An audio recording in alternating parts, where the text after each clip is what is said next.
Someone asked in the suggestions, do you need money to practice? Now let's talk about that. I want to take you guys back to when I was probably about 21 or 22. Jupiter had just moved in with me, and a few months before that, I had just came back from Canada. I spent the last of my money on getting a plane ticket to come back to America, and I didn't have a place to stay. I didn't have my own home, didn't have a job yet. My brother, offered for me to stay with him, so I was staying with him.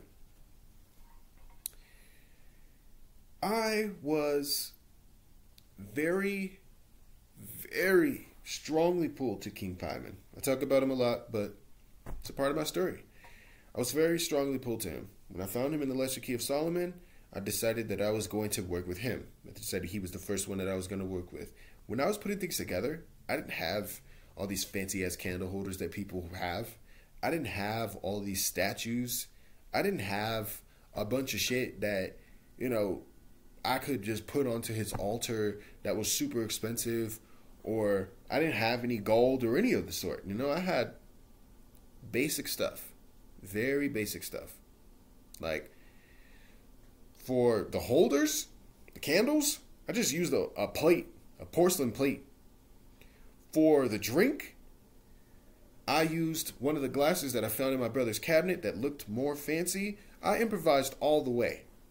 And that's what you're going to be doing at first, because you're not always going to be able to just go out and get stuff like that. In the beginning, especially.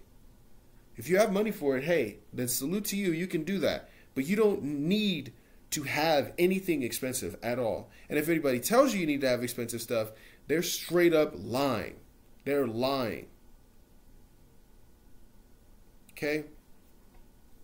When it came to chocolate, I didn't buy some expensive-ass Ghirardelli chocolate. I didn't buy any Lindt chocolate. I bought a Hershey's chocolate bar from the gas station that was down the street. Brought it back, put it on his altar. He loved it. He loved it. I put his little space together and his little altar together by whatever means that I could find around the house. And I created it in that way. He was fine.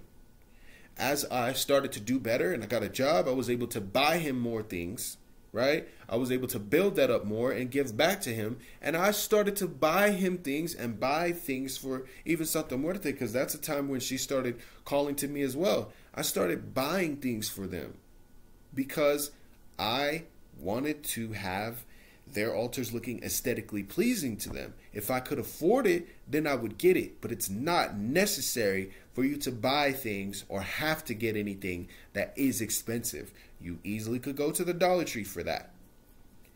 But as you progress on your path, it's a good idea to invest in good materials that aren't going to break, in good candles that are not going to be super cheap. Them Dollar Tree candles don't burn right for me. That's just me. You know what I mean? I don't like them Dollar Tree candles because I don't like the wax.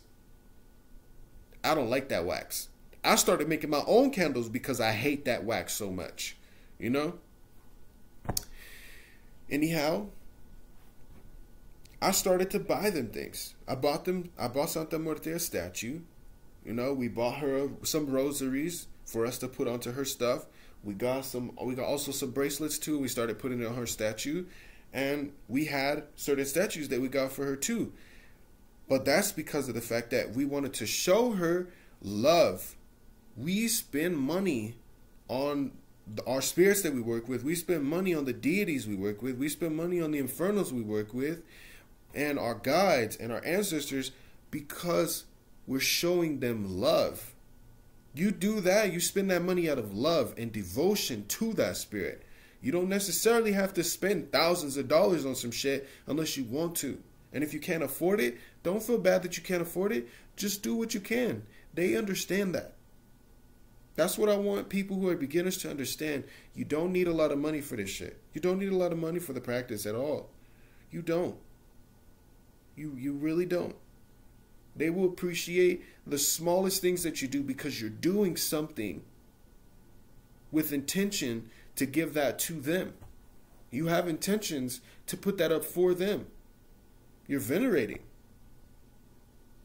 And you're showing them love. And in return, they're going to show you that love. In return, they're going to build you up. In return, you're going to be able to get those things. In return, you're going to be able to afford nice things. All of that stuff comes naturally as you build more on this path, as you work more with those spirits. Like, I'm so serious. I started off with plates, porcelain plates, like that, because I didn't have candle holders. I had never even heard of that stuff. For real. Hadn't. I didn't have any holders for the incense either. I stuck them shits in the little altar that I had in the little drawer, and I burned it like that. Then when I could afford incense holders, then I bought them. And that's straight up exactly how I started. I came from absolutely nothing when it came to my practice. Didn't have anything.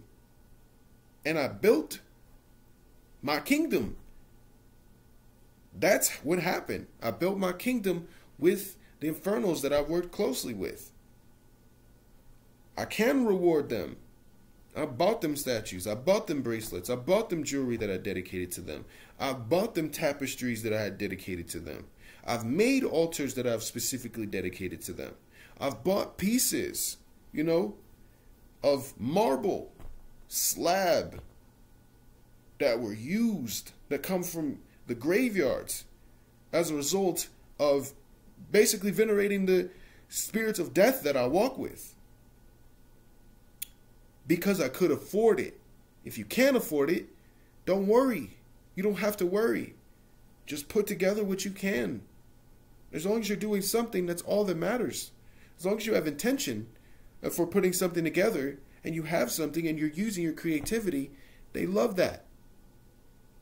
That's the beautiful thing about this path. You make something out of absolutely nothing. Absolutely nothing.